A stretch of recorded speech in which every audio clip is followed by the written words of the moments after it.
Teresa Esposito Jackson, Washington Township. I have to say I'm extremely disappointed in the commission for voting on the public decorum policy for several reasons. One, everyone who spoke tonight and one of the letters that were received were against the policy in its current form.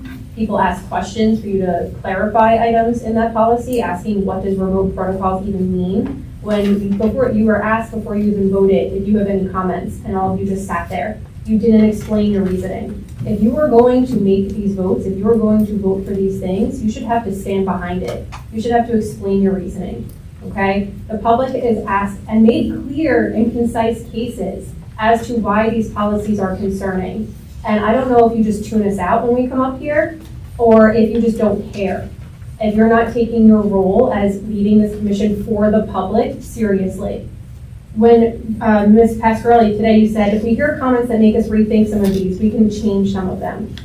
What about today didn't make you rethink it, didn't make you table it, didn't make you consider, hey, maybe we should make some changes before we vote on this?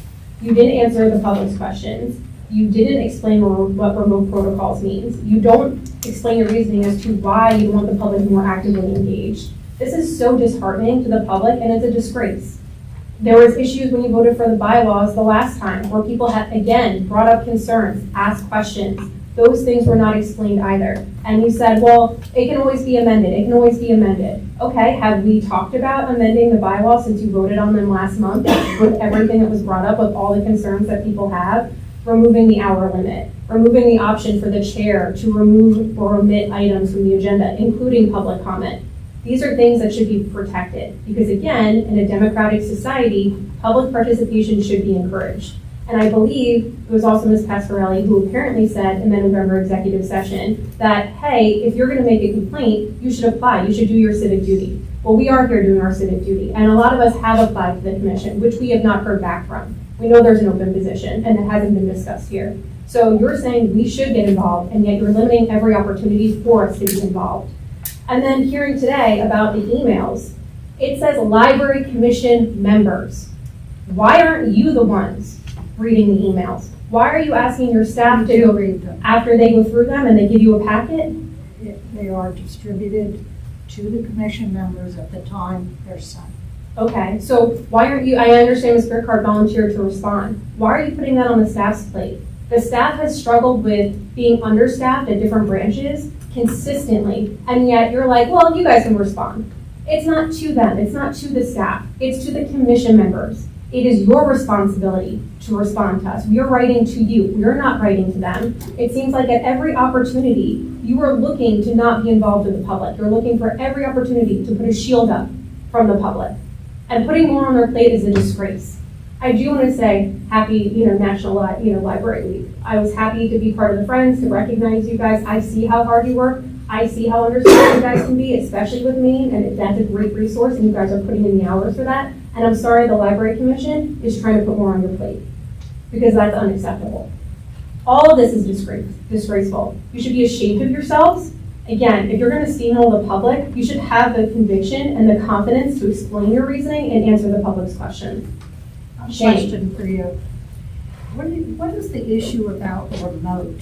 A couple people have mentioned that something's unclear about remote. There's nothing. In the amendment for today, the resolution that you put in the minutes, it says, due to remote protocols, if you go to your own resolution that you voted for, which is not included, it looks like in the paper handout, but was online, because it's not in this packet, it said due to COVID, remote protocols are no longer bylaws. Those were the old rules. No, it was under the public decorum policy. That was what was listed in the minutes for today, for that you guys voted on. Correct. It was What was posted online? the agenda and both resolutions.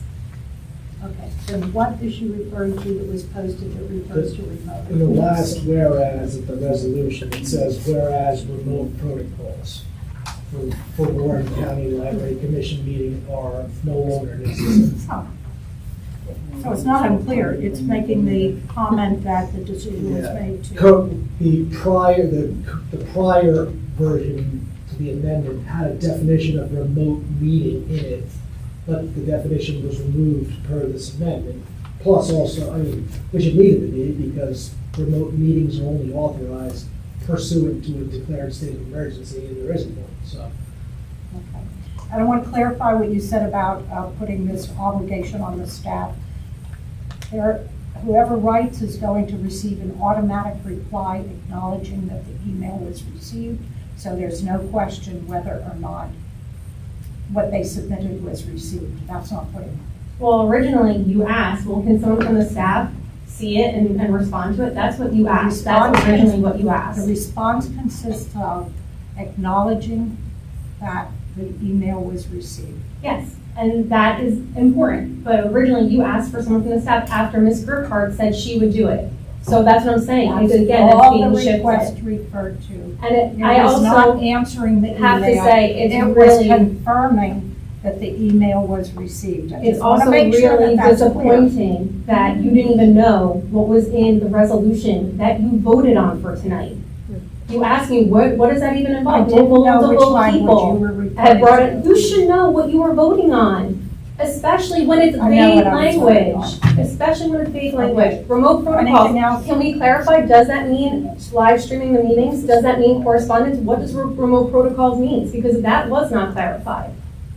And again, the fact that you voted on something you didn't even know what you were voting on is severely. We knew what we severely- were voting on. What we did not know is the language you were referring to that we asked you to As an clarify. English teacher, Now I see. diction is extremely important to understand the interpretation, especially since we've gone back and forth as to what certain language means, and we've asked clarifying questions today, what that specific language means, that yes, knowing the exact language is extremely important for something you're gonna vote on. That's why I asked the question. I wanted to know what your comment was referring to. Okay, well, you should have Thank thought you. about that before you voted on it.